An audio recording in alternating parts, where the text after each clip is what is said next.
নমস্কার বন্ধুরা, welcome to my YouTube channel Mina kitchen blog. আমি মিনা। প্রতিদিনের মতো আজকেও তোমাদের কাছে আর একটা রেসিপি নিয়ে আমি হাজির হয়ে গেলাম।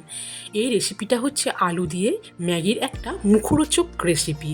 বৃষ্টির মধ্যে আমাদের মাঝে মাঝে একটু মুখরোচক রেসিপি খেতে ইচ্ছে করে, তাই জন্য তোমাদের কাছে শেয়ার করতে চলে আসলাম।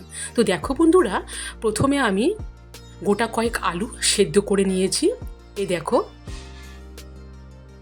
আমি এখানে পরিমাণ অনুযায়ী দিয়েছি, তোমরা তোমাদের মতো নিয়ে নিবে। তো এখানে আমি গোটা কয়েক আলু সেদ্ধ ভালো করে মেখে নেওয়ার পর দিয়ে দিলাম 3টি মাঝারি সাইজের পেঁয়াজ কুচি, আর দিয়ে দিচ্ছি গোটা কয়েক কাঁচা লঙ্কা কুচি, ধনে পাতা কুচি,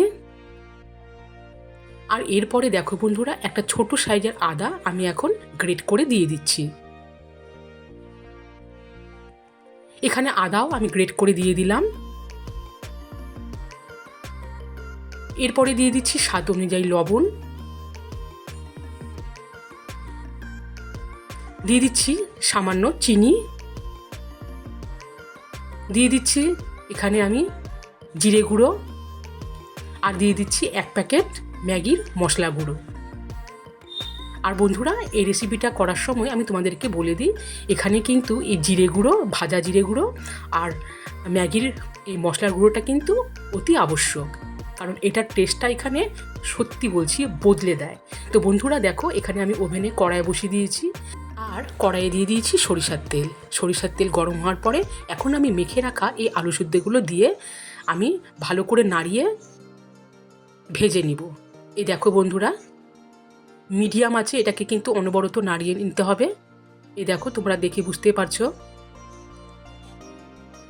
এটা আস্তে আস্তে নাড়িয়ে এই আলু মাখাটাকে বেশ টাইট করে নিতে হবে। এই দেখো, তারপরে বন্ধুরা দেখো, আলু মাখার এই ভাজার প্রসেসিংটাও রেডি, আর আমি একটি থালার মধ্যে রেখে দিলাম ঠান্ডা হওয়ার জন্য। ততক্ষণে আলু মাখাটা ঠান্ডা হয়ে যাক। এরপরের আর একটা যে প্রসেসিং সেটা আমি তৈরি করে নিই। তো দেখো বন্ধুরা, একটি পাত্রে এখন আমি 4 চামচ ময়দা দিয়ে দিলাম, আর দিয়ে দিব 2 চামচ কর্নফ্লোর। এরপরে এখন আমি অল্প অল্প করে জল দিয়ে এই ময়দা আর কর্নফ্লাওয়ারের ব্যাটারটাকে ভালো করে গুলিয়ে নিব। তো দেখো বন্ধুরা, এই ব্যাটারটা কিন্তু রেডি হয়ে গেছে। দেখো, এখানে এই ব্যাটারটা বেশ পাতলাও হবে না, আবার ঘনও হবে না। তো দেখো, এটার প্রসেসিংটাও রেডি হয়ে গেল। এরপরে দেখো বন্ধুরা, আমি আরেকটি প্লেটে একটা ম্যাগির প্যাকেট নিয়েছি। তো আমি আগে থেকে সব ম্যাগি গুঁড়ো করছি না, আগে আমি একটা প্যাকেটের ম্যাগি গুঁড়ো করলাম।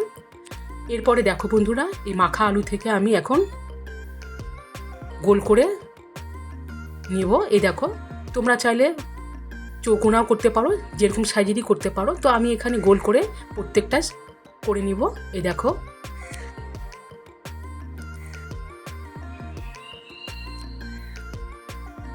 এদিকে আলু মাখাও আমি সবগুলো গোল করে নিলাম।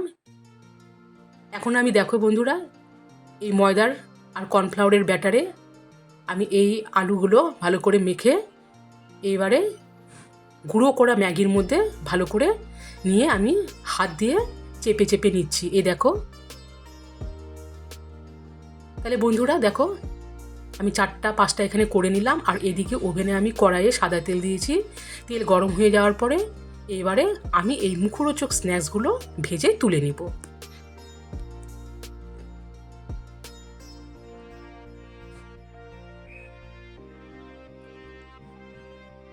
উনুনের আঁচটা আমার কিন্তু হাই হিটে আছে, এগুলোকে হাই হিটে ভেজে আমি এখন তুলে নিব।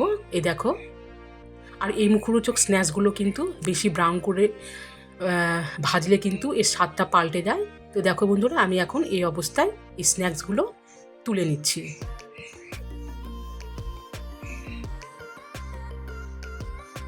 তাহলে আলু দিয়ে ম্যাগির এই মুখরোচক স্ন্যাক্সগুলো আমি করে নিচ্ছি। এই দেখো, পরে যেগুলো বাদ বাকি ছিল সেগুলো আমি ভেজে তুলে নেব।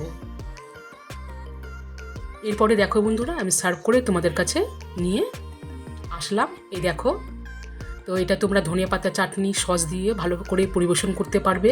এই বৃষ্টির দিনে আমাদের কম বেশি সবারই একটা মুখরোচক স্ন্যাক্স খেতে সবারই ভালো লাগে। তো তোমরা এইভাবে করে নিতে পারো। তো আশা করছি আমার এই রেসিপিটা তোমাদের অবশ্যই ভালো লাগবে। সবাই ভালো থেকো, সুস্থ থেকো।